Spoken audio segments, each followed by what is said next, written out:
Hello guys, magandang gabi. Welcome ka sa aking YouTube channels.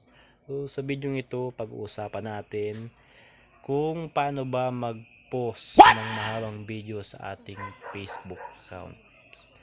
So, kung gusto mong malaman, halin at simulan. Let's go! First guys, is punta muna tayo sa ating profile and pindutin ang ating Chrome. And yung tatlong dot sa taas guys. Tatlong dot, pindutin natin yan, dapat is naka desktop site. And then yung Creator Studio, hanapin natin yan guys. And pupunta tayo ngayon sa ating profile, Creator Studio, and pindutin natin yung home guys, yung bandang kaliwa yan. Pindutin natin yan and pupunta tayo na sa ating profile yan. And nakikita nyo guys yung photos and videos. So click lang natin guys yan. Yan.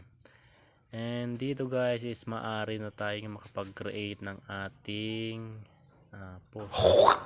Pinatato lang yan. Nice. Browse. Yan.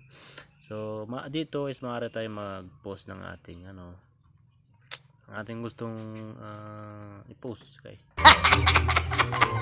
Taas kayo nang bahala guys kung anong gusto niyo title sa inyong post na mahabang video yun. So yun lang guys.